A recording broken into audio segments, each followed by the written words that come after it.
I mean, to be fair, all his skills are called fist. Fist man. All right, they're all fist. There's a good thought. All right. Fist win, fist crack, fist break. I wonder if it's still a flex. I have to double check if Edward actually has a record with the. It's a lot of flex. It's a freeway flex, if ever. Usually it's only Kirk that does it.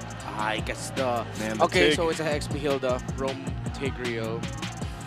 Ooh, this could be tough for ONIC a little bit. Very close range, needs hard reach. Hard to go Eve, but yeah, they decided to go Farsa. Yep. They need a little bit more mobility of the wings by wings.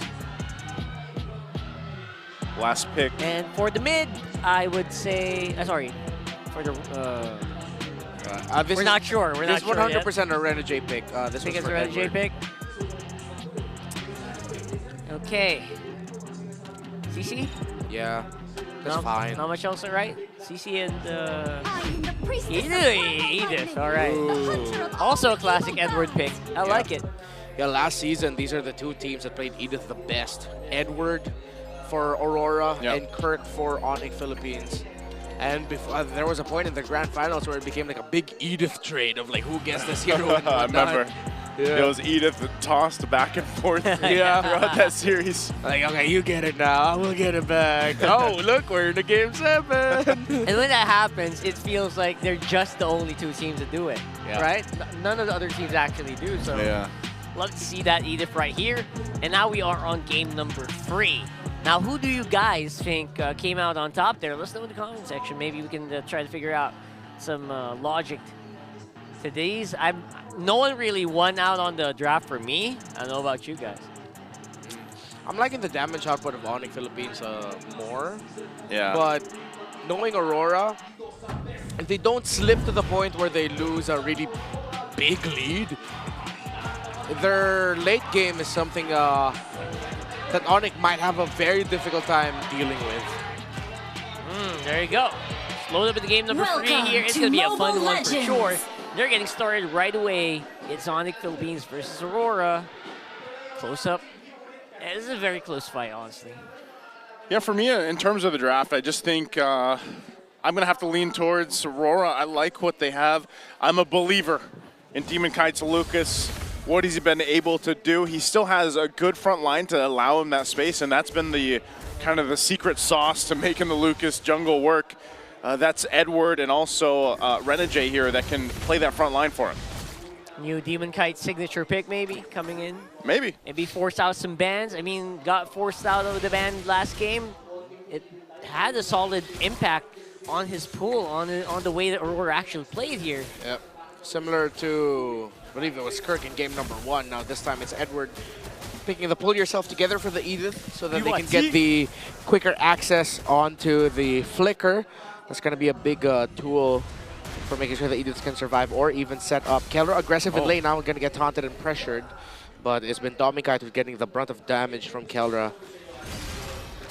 There it is. King Kong diving out. Yue in trouble here. Wow, Yue.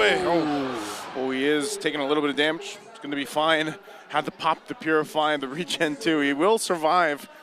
He'll get back to base, and that's always the threat of having the Suyo on the field right now. So ONIC looking to take control early on. Yep, look at that. The rest of ONIC members look like they're out for blood. Camping out on all these bushes, stopping him from going out of their jungle. Okay, Turtle's up. Trying to get in position. Still some level 4s have to come online here. They're not going to have them Brusco and Renegade both. So they might just give this one up. King Kong will blitz it forward. The Unbreakable, though, already forced him back. Demon Kite's going to jump in. King Kong will get the turtle. And Demon Kite falls. Edward jumps in. He's able to hit and kill King Kong. So both junglers down. And now Renegade with Edward. Earthshatter on up. Yue trying to get here. Not level 4, though. Renegade could just get caught out by himself. Couldn't find Brusco. He wanted him, but Brusco survives with 1 health. All right, they actually kind of sacrificed quite a bit to make that post-turtle fight happen for them. You know what? Somehow, some way, it's Aurora sorry, it's ONIC who's going to be coming out on top there. Yeah, great positioning there by ONIC. A lot of the crowd control early on that they have, especially around the Farsa and the Tigreal. Messed up a little bit of the approach that Demon Kite wanted to start with. He entered, but then immediately walked into a bunch of, hey, why can't I move? Oh, look, I'm dead. I get bursted down by the Farsa. Yeah, Farsa, don't forget, has experienced a pretty solid buff in the previous patch. Also makes it so much safer to play with increased move speed from Wings by Wings and solid damage overall.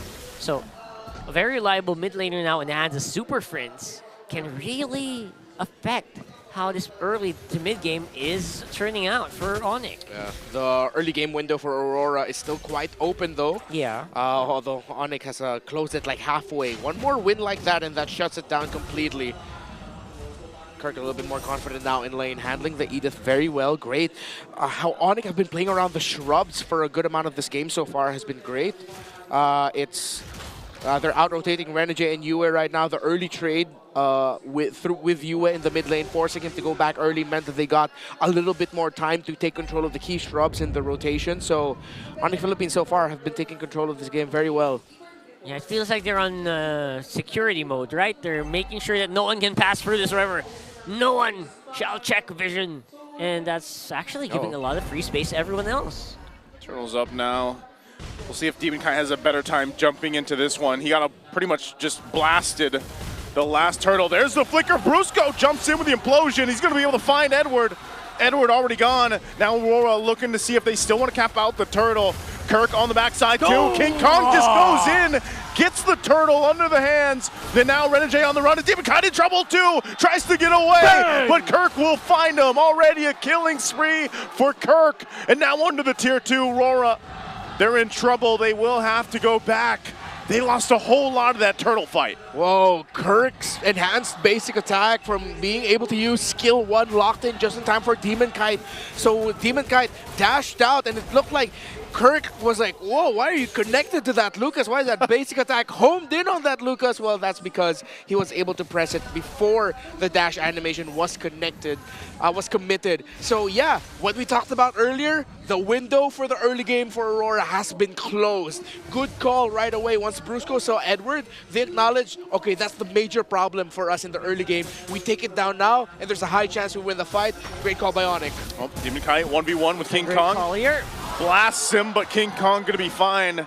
I can only imagine if Demon Kite wasn't behind right now, you know, maybe he's able to pump out a little more damage, but this is definitely harder than what he went through in game 1. Yeah, more unlikely to for those solo kills to happen this time around. Feels like it's just Aurora on survival mode, trying not to die to the onslaught of ONIC here. Look at that. Oof, the pressure with the Fendered Airstrike. They'll still maintain that tier 1 turret, but there's so much focus here on this bottom gold lane right now. So some of this, as the window is closed, it might be up to Dome and Kite. You know, farm up as much as you can, stay alive. And we hope that the Granger is able to go ahead and pop off later towards the game. But right now, Aurora just has to cover so much ground that they've lost in the last 2 turtle fights. Yeah, good cut there by ONIC Philippines. And now 4,000 is their gold lead. Aurora are going to have to commit a lot of big trades so that they can just level out in terms of the gold. Demon Kite already has the Sky Piercer built up. But Demon Kite is crawling back into this. For ONIC Philippines, though, Super Friends has done a tremendous job so far controlling. He's not afraid to use the Feathered Airstrike to just get even more control. Zone out, force back, and it's what's keeping Aurora at bay. And what has been keeping it at bay should not be able to do that for long. Concealed. Now they have to go out. Oh, Brusco again, implosion right on the mark. Toss him in the air. Edward will be able to get away, and now Renegade is going to be the one in trouble, but Kirk jumps into the backside. Dome Kite firing off, still keeping them at bay. A jump in from King Kong. He finds the beast and takes out Demon Kite. And now it's Aurora running to disengage. That's 3 for 3 in the turtles for the Super Fam. For some reason in this game, Demon Kite's Lucas just can't really move like it used to in game number 1. Yeah, that's again because early on, they lost the window. This is one of the trade-offs with Lucas. If you don't get that early wins, snowball win, it's not going to go good for you and your team, not just the Lucas.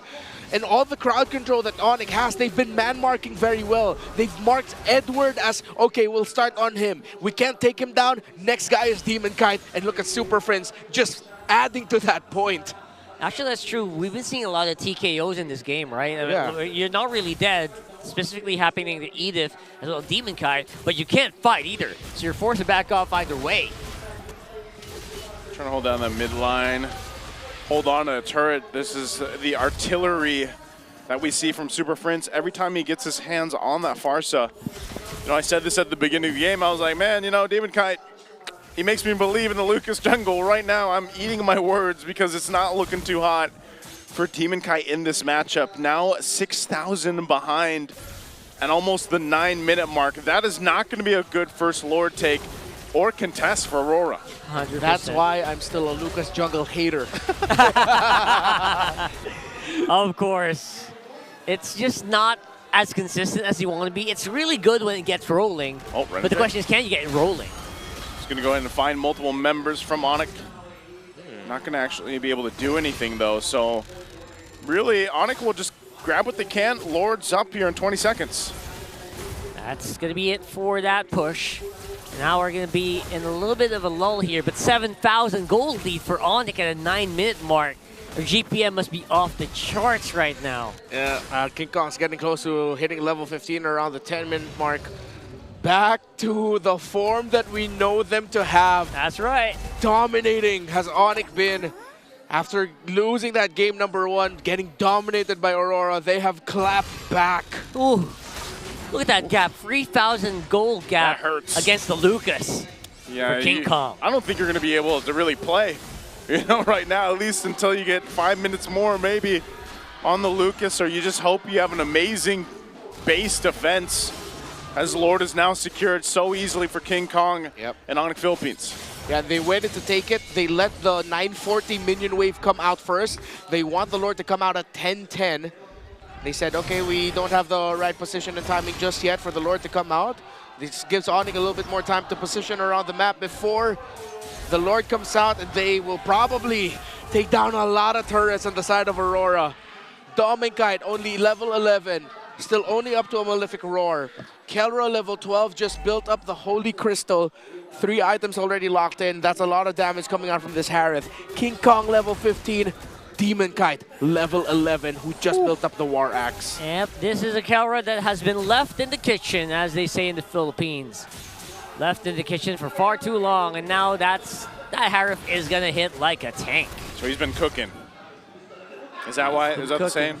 Yeah, that's exactly it. He's probably been cooking and eating, and now he is fed. He is hungry for blood, not food anymore. Well, Lord making its way top side. Brusco? Shields are still there. Brusco, sneakily, with the conceal. He's not going to be able to do much with it. So right now, the shields up top go down. Tier 2 in the mid lane going to be the next focus. But Aurora will have to brace themselves to see if Brusco actually forces a fight, holds on to a flicker. So now that the shields are gone, the next waves are going to be pushing in. They're going to be looking for an angle. Edward goes in, feathered airstrike, a jump in from Renegade, and he is deleted off of the map. He's already gone, but it's a 1-for-1 trade of Brusco and Renegade, and Aurora will hold on to the base turrets. Oh, a little bit too early for that AOG. Super Prince and the Renegade popped off her ultimates at the right time, but since the AOG wasn't targeted towards the far side, Super Prince got to deal a lot of damage there, which kept Aurora at bay, and which meant that they were able to walk away with a kill. It was a roamer for roamer trade, though. Another feathered airstrike. Prince, again, has just been a monster in this game. Even though it's 1-0 and 5, the little details, the timings of his feathered airstrike, the little pokes, the stuns that he was able to dish out, the fact that he was the reason why Demon Kite got taken out in the very first big fight that we saw in this game, and it started the downfall of Demon Kite from there. The monster's effect in this game, though kind of low-key, was massive. Really is. This is Super Friends that is not getting pressured as much by the opposition, basically because they can't reach him, number one. And number two, if they can't reach him, there's not really much oomph in the hits of Aurora so far. So he is actually fine. He's doing good. Here's Brusco. jumps in. Edward trying to get away though, but on the backside, Yue is already gone. Kirk, a monster already. Jump in with the Avatar of the Guardian, and now Renegade taking the brunt of the damage. Edward already gone too. Demon Kite can't help with the fight. He's zoned off from it, and Demon Kite goes down with Brusco able to get the kill. Lord is now up. Renegade has nowhere to go. It's Kirk all game, all day, and he'll take another kill from Renegade as he just tries to walk away. One more hit, and Kirk adds another one to the list. That was a bars night too, damn. That's on the Philippines. We'll just have to deal with you and Dominic, and Edward is about to come back. Get the super fam, snap the road to 14-0. Oh, it looks like they might try to, but they're gonna clear it out. Clear. Really good clear from Yue. That Sicilian starting to kick in with that damage from the Bat's impact. Ouch. Lord is up. King Kong, he's like, all right, guys. Do your thing. We got what we could. I'll go grab this Lord and get ready to march in. This Lord here could very well be that push in to end that win streak of Aurora. So have a look at that replay there. Yue was actually just demolished here, removed from the map. Renegade missing out on that AOG was actually pretty crucial as well. And Dominic was in no position to help out. Kelra deciding to dash in, still got a shield, which is why Demon Kite wasn't able to finish him off. Kirk, the sole reason as to why Demon Kite was zoned out way too far from the other members of Aurora. Too much pressure from the Hilda. 5-0-2 for Kirk. They're waiting for that 14-10 mark, I guess? Yeah. Oh, no. No, they want to rush it. Yeah, they're just going to go for it now. Oh, wait, no. Oh. No. Okay, it was the 14-10 mark in the game. In the game. Right. This is different. A little different. It's like a split-second difference here. Yeah. All right, so they decide to delay it as long as they can, going for that one big push.